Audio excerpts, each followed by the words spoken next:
Today, I have the privilege of spending some time with Page Howe. He's a domain investor who's sold millions of dollars worth of domains. He's running the Domain Show, and he is my friend. So don't go away. See you shortly.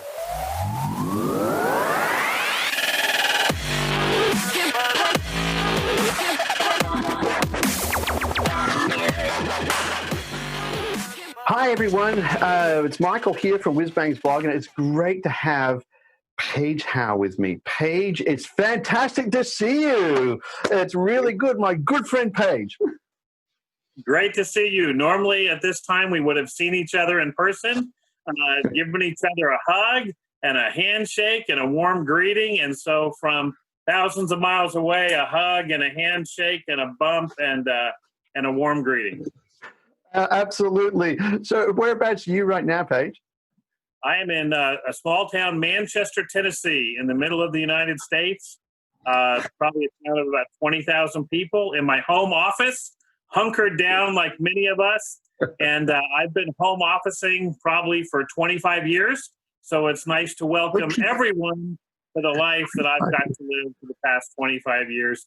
Even when I had an office, a building that I own, I really treated it like a home office. And so it's been good. Yeah, 25 years. I must admit, I've always worked for myself. I've been an entrepreneur. One stint, I had an office for a few years, and I said I would never go back to it. Like, I would much prefer working from home.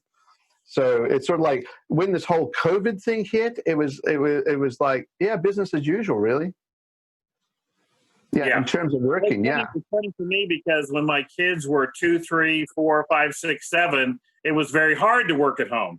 The distractions, how come daddy can't come talk to us? You fly in, you fly out to go to a meeting, or, you just come through the house. And so those things happen. So then I got my own office. And then as my kids got older and they were teenagers, I ended up coming back to have a home office. And my wife was working at the time, and the kids went off to school. And I kind of looked around and said, it's a lot easier to have a home office when it's just me here all day. I'm kind of in charge of the kids, and I'm in charge of everything. So COVID's brought everybody back. My daughter is doing her university, as you guys would say, from home. And but anyway, for a while there, I had it all to myself. I must admit, sort of like my commute is from my bedroom to my study. It's fantastic. Like peak hour is more like a peak second. and it's funny, the other day, my wife and I, we had to go in peak hour, like jump in the car to go somewhere. And I thought, oh my gosh, people do this every day? You got to be kidding me. I just couldn't stand it. I couldn't do it.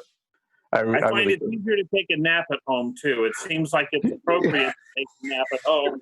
In the office, it's a little tougher. You have to close the blinds. You have to, stretch out on that couch. But at home, there's lots of napping opportunities. So great to see you. Absolutely. So here's a question for you, Paige. So how did you get into domain names?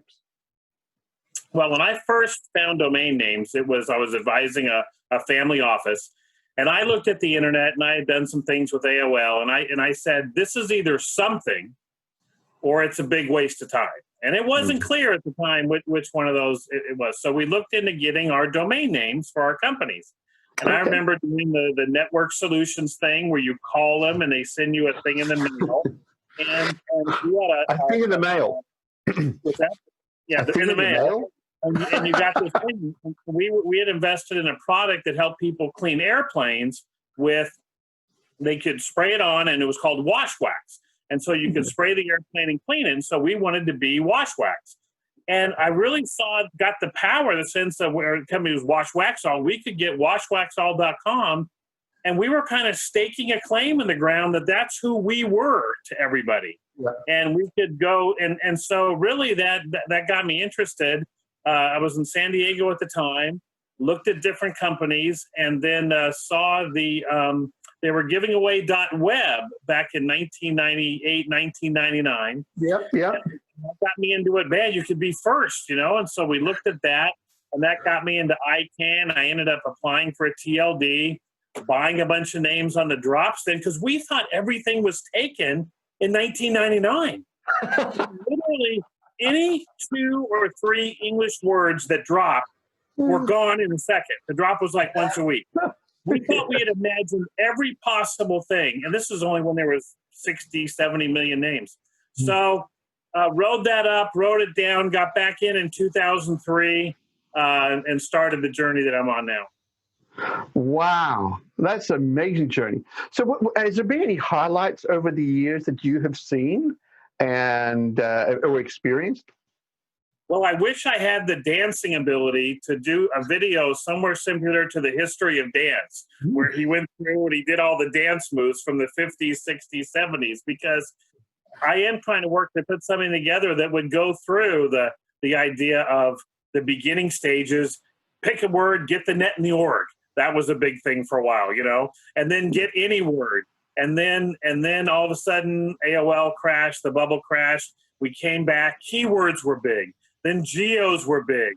And then we had all kinds of weird things, leak language and putting dashes at the end. And then we got more search volumes and search traffic and brandable and short names, and we can kind of go through. But I think when I sold seniors.com, coming the next day at a traffic conference and having the breakfast at the end of a traffic conference, which is always a nice time just to see good friends.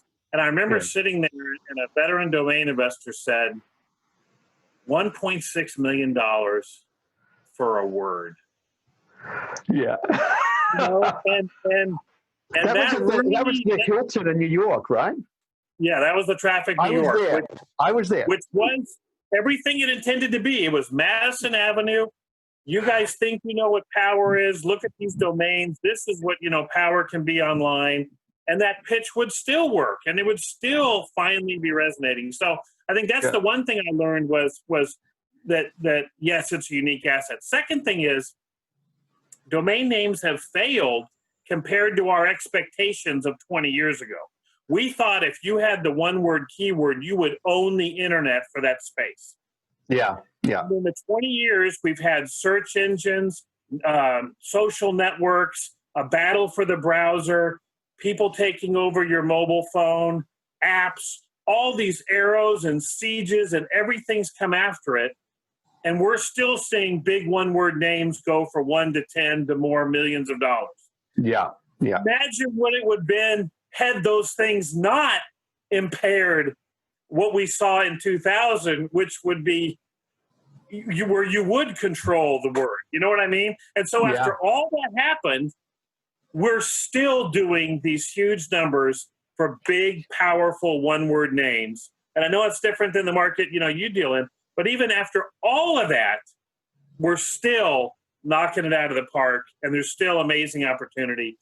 And the one thing I talk to people there. Go ahead. Yeah, as I say, I think it's still there. That's the thing, is that a lot of people think, everything's been strip mined, there's no domains there and everything like that. And it's like what you said back in 1999. We thought that was the case then. But they're still there. Those domains, those diamonds in the rough are still there, even on the traffic side, which we do a lot with. But even on the, I often think that the selling side, it's less about acquiring inventory and it's more about having the skill to be able to sell the inventory you have. Yeah, but I think what I tell people outside the industry is we don't know what these things are worth.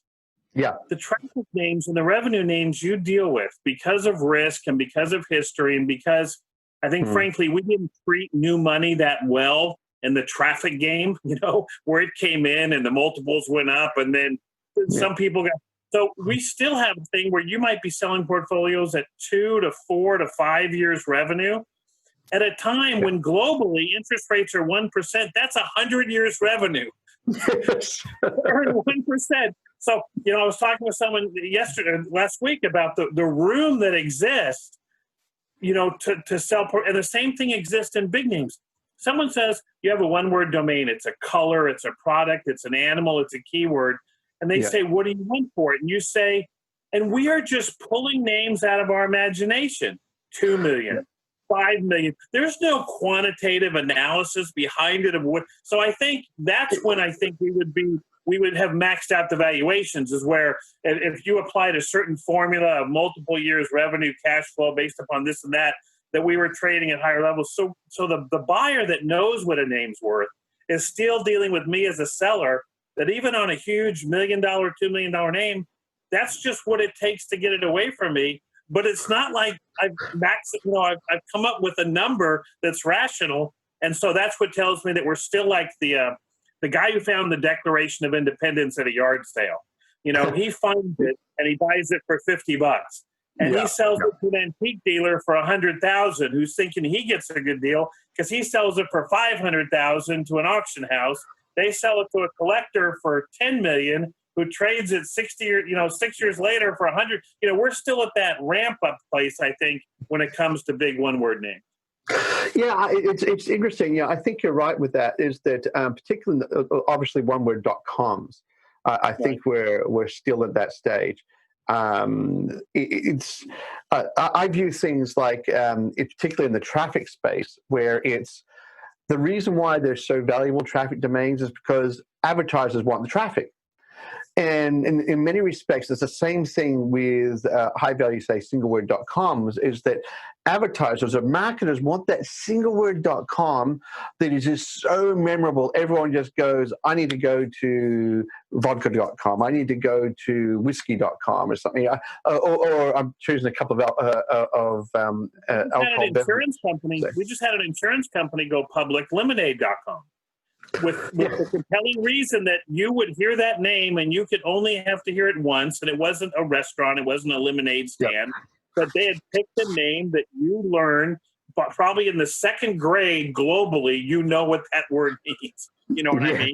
Yeah. Then you see the commercial, the next one for clarity.com, and the next one for this and this and this, or you watch a soccer match and you see along the side the different advertisements for the one word. So I think we could get to a point where, just like, to date myself, in the 80s, no one got fired for buying IBM. I think we could get to a point where, no one really got fired for buying a oneword.com. And I think it has that ability to do that pretty soon. Yeah, I think I agree with you with that. But just when you think about your years in the domain industry, obviously seniors.com.net, that was a real highlight. And you've noticed a whole lot of things you just sort of scooted through a few minutes ago of what's occurred. But was there any other big highlights for you? Think about the traffic conferences or NamesCon and that sort of stuff. Was there any really other big highlights? Probably the people I've met. But when it comes to the industry and the power, a lot of it's happening right now, because I thought all these industries would go virtual 15 years ago. So I was buying online education names and thinking that schools could go online. And so I really haven't had a lot of moments since then, because I thought when I had come down from doing seniors and everything, I thought that I invested in a portfolio that was broader, and that I would be having domains and turning them into websites and selling them in a store on payments. And that's basically how I set up my business in 2008 until Lehman Brothers hit. And I went to a traffic conference down under, and on the plane there, they said, we're not sure if your money market fund is worth $1. So it's probably been a hard 11 years since then, where people were still had a little gun shy, had a little shrapnel from that time. And even though we've had great successes, and I've had minor successes, none to the extent of the two big names, but a lot of it's happened in the past 6 months to finally see people coming toward, where I've been. So, you're right, specialized domain stores. I tried it in 2008. We're now doing it now. Selling names on payments. I thought we'd be doing it in 2009. We're finally getting to it now. So I'm an optimist by nature, and I'm going to say that my best days are ahead. Yeah, I think you're right with that, is that there's so much scope. The thing I love about domains is that you can do so much with them, and you're only limited by your imagination. And that's the thing I find absolutely incredible. That they're so flexible, and one person may be buying it for traffic, another person may be buying it for the brandable value, another person may be buying it because a completely different reason that no one's even thought of before. It could be the next garage startup, and they're going to take over the world. Yeah, like, who would have thought that Google .com was going to be worth anything back in 1995. Yeah. But now it's worth $10 a year.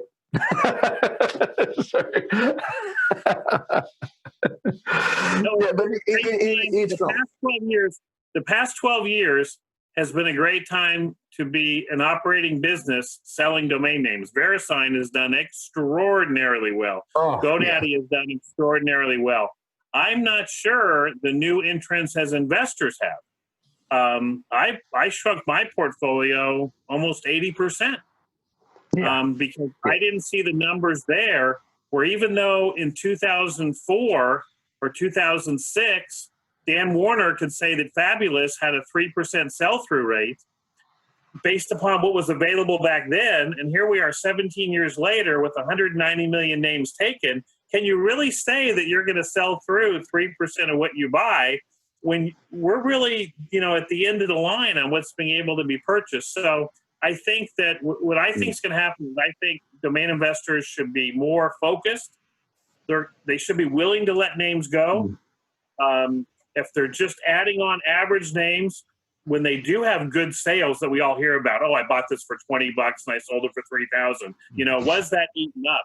And I think that's where I'm really focused is how potent can I get my portfolio where those one-offs, and you've done a lot of work in talking about how being a domain reseller is very difficult because you can't plan the one-offs. And what I would say to someone who's still doing that then is make your one-offs count. Did they take your total net worth, cash plus domains, and did it increase when you had a sale? Either, you know what I mean? And are you increasing? And for those people that are buying domain names, your job is to either sell the domain name or hope that it gets elevated to where you can ask more and more money for it to increase your net worth. And it's hard because you don't always want to see the numbers when you keep score. But I'm really encouraging people in my work and in my classes and coaching to keep score and be true to yourself. If it's not working, change. And then if it is working, keep doing what you're doing. Yeah, I completely agree with you. I think I gave a talk at NamesCon, and in the talk, there's a couple of figures I thought were actually really important for people. And I spent a lot of time trying to troll data and everything like that, pulling this all together. There's two figures. The one was I couldn't get away from the fact that essentially the domain sales market is underwater by about $300 million a year. That's the first figure. The second figure was stock turn. When you look at the stock turn for the industry, like how many domains they sell, are sold in the aftermarket in the industry, compared to, say, your portfolio, if you're less than the industry stock turn, it means probably the quality of the portfolio is not any good, or you're asking too much for those domains.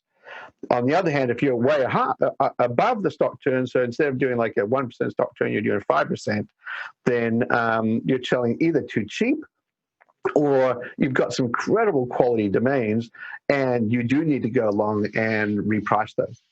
Yeah, so I found that there was those two numbers which were actually really important for me anyway, just thinking about this space. Now, my expertise, although I've been in the domain industry a long time, is not absolutely honed in the sales space. It's more in the traffic space. But that being said, I must admit, I had fun on that talk. The talk that you gave, I'm sorry to talk over you, but and by the way, we've invited you again to give that talk at the Domain Show, an online conference coming up in July, is for people to sit there and hear that just like a gambler at a casino, they may or may not be winning for a short period of time.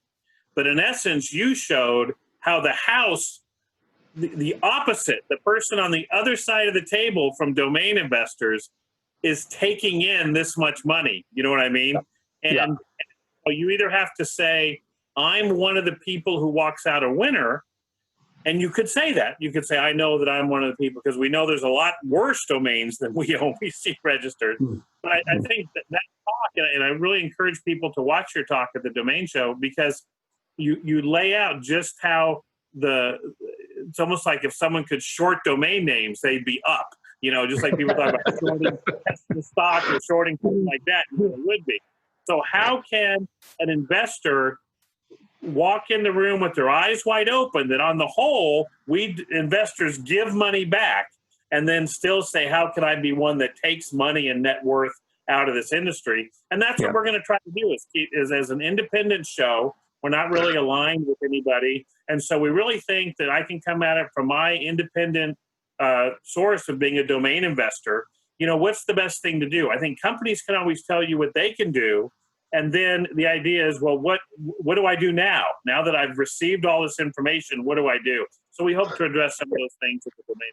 So tell me about this domain show. Like, when is it going to be, and how long is it going to run for, and how it's going to run? So give us the pitch there, Page. Right. It's a 3-day virtual conference, meaning you're going to attend the conference online. So much like a single Zoom meeting, you're going to be watching meetings for about 6 to 8 hours with different presenters. Sometimes you'll be watching a pre-recorded presentation.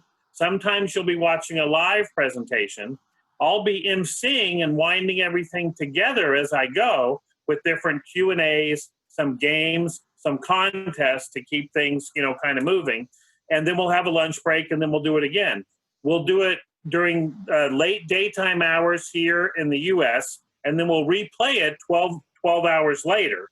So it'll be played twice a day. But that second one, you'll just be watching, and then you won't be participating. But for some people, they'll be able to do one live and then one whatever. So the tickets are free to be able to watch the live show for the first 48 hours. So you can watch the live conference that first day, or if you miss a session and you've got something to do. Sorry, the first day was it 48 hours or 24 hours? So it's a 3-day conference, Thursday, Friday, Saturday, and each day will stay up for 48 hours. Okay, it'll stay up for 48 hours. Okay, sure. So everyone, it's a free ticket, and you have the ability to watch the sessions for 48 hours from when they came out. Okay, fantastic. So it's free to attend. So free to attend. So how does Page Howe make money? Well, I don't need to make that much money. I don't have to pay a hotel. Oh, that's true. That's true. I don't have to order chicken cordon bleu for 427 people. I don't have to pay electricity for a booth. And so I don't have to do a lot of those things. So I do have some sponsors that are helping me defray the cost of the technology, of the cost of some of the fixed costs and some of the publicity, really. But what I'm hoping to do is bring everyone together in a series of talks where each one might build on each other. People may say, this is what this person talked about in the afternoon, and that changed the way that I thought about something to ask a question in the evening. And then between those 3 days, we can have kind of a water cooler moment that everyone shared together, which makes it easier to build upon those topics as we go forward. Because it would be, did you see Michael's presentation? Yes, I did. What did you think about this? And you don't have to do the thing where you say, well, let me summarize it for you, because you weren't at the conference, but I was. So we have the thing where even right now, 2.5 weeks prior, I am not making hotel reservations. I am not booking out days in my calendar to say I can't do anything else on those days because I'm going to be there. I'm not making my plane reservations. And really, especially for our speakers, they're able to do their presentation live or pre-recorded without maybe some people haven't been presenting at the show because for them it would be a trip to be there all day. But a lot of people have, and they've given great talks. So I do want to put an emphasis on the content of my speakers, because I know from speaking at conferences, when I'm going to get up there and talk to 2 or 3 or thousands of people, I put a lot of time in what I'm going to say. And I want people to hear it. Now, if the alternative is you could be closing a $100,000 sale in the hallway, that's why people go and do that, during the show. And we've never really had a good chance of how to experience what these presenters each brought. But I think in my talks, you are going to have a sense of, after taking in a talk, you're going to be like, I got to rest and factor just what I heard and just what I learned. So we'll try to have some timing there to let people do that. So we have different sessions that are just kind of legends and leaders in our industry talking about what they've done, what they've seen. We have the second day, especially in the morning, is for big names, 100,000 and above, premier domain. If you're coming to the conference, and looking to buy a name, what do you need to know? If you're someone looking to sell a name in that area, what do you need to know? And so I'm going to present a session which are the top 100 domain names you can buy right now in the whole market. I'm not tied to one marketplace or one broker or one inventory. It's almost like a lifestyles of the rich and famous, looking at the 10 nicest houses in Beverly Hills. And so that's the type of thing we can do as an independent presentation to aggregate what's going on. That's right. It sounds fantastic. So when's this all taking place? July 23rd, 24th. Hang on, that's not very far away. That's about 2.5 weeks. 2.5 weeks. So, July 23rd, 24th, 25th? Yep. But I think, again, remember, we're going to see our momentum for excitement and attendance happen the last week before the show. Because I don't have to build momentum now to get you to buy your plane ticket, make your hotel reservation, and book out that time.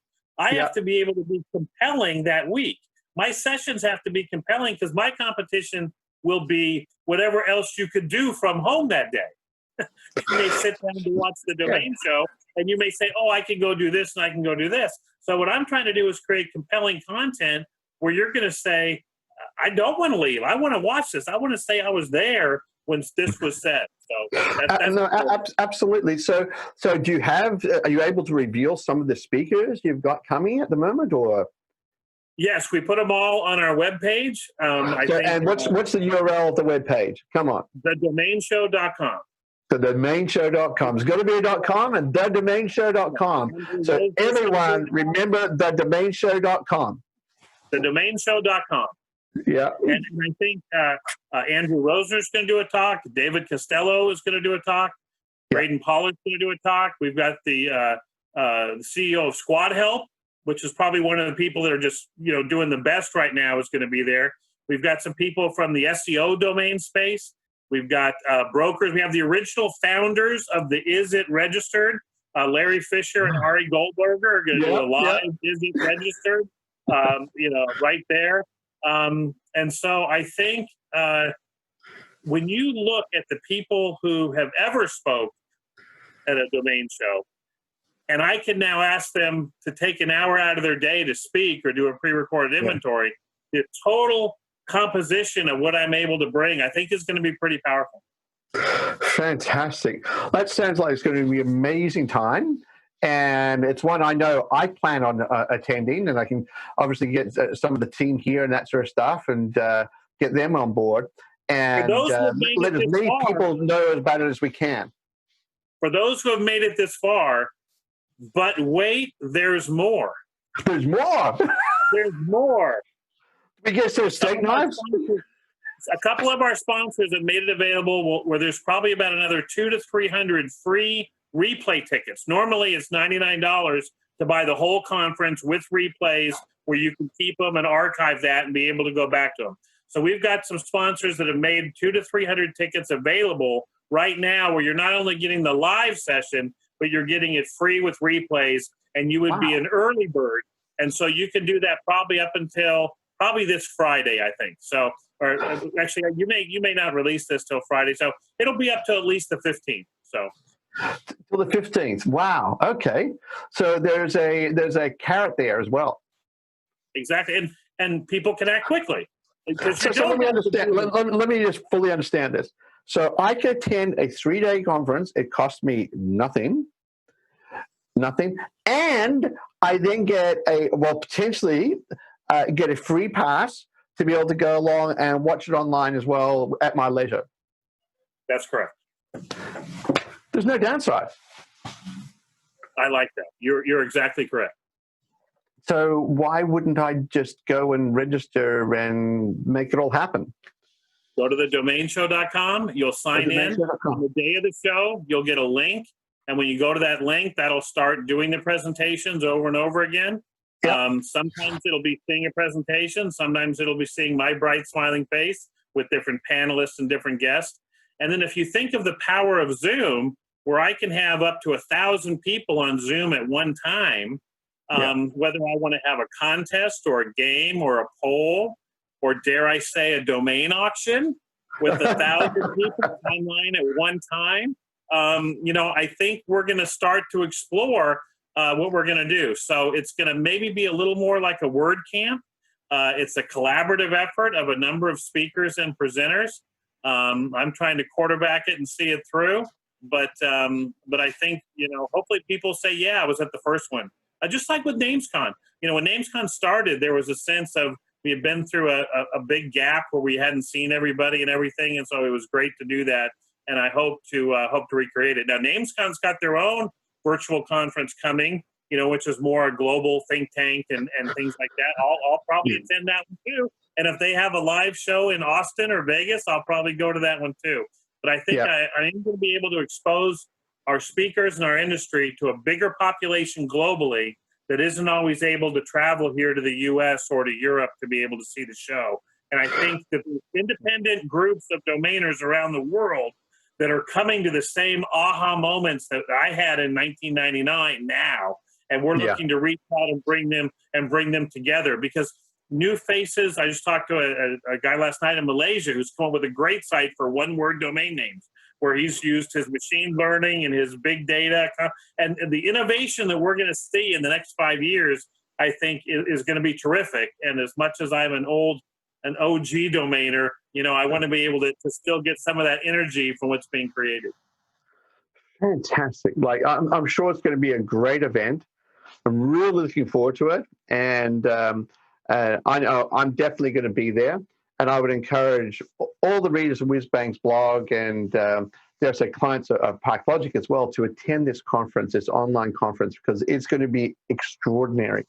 And I'm just so excited to attend, and just wish you, and I imagine you've got a bit of a team there too, to wish you all the best in putting it on. And it's going to be absolutely brilliant. So do you have anything more to add, or all is good there, Paige? I would say that we've probably got about 6 speaker slots left. If someone listening to this has a new innovative idea that they would like to present, don't let your age or your experience in the industry, or whether you've been at a show before, stop you from reaching out, because I found our industry is very welcoming of new ideas and new people that are trying. I've seen that just in the last month. And so, contact me at pagehowe.com. And again, you sign up for the show at thedomainshow.com. Fantastic. So thedomainshow.com, and it's July 23rd, 24th, 25th. 23rd, 24th, 25th. All the details are on thedomainshow.com. Paige, it's been fantastic having you here, and we've got to do this more often, and look forward to seeing you again. I'm in. Bye-bye. Bye. See you later. I hope you enjoyed that video and you find them really valuable for your business and helping you make better decisions. Don't forget to like, subscribe, or pass the video on to your friends. Anyway, thanks a lot for that. Have a great day. Bye.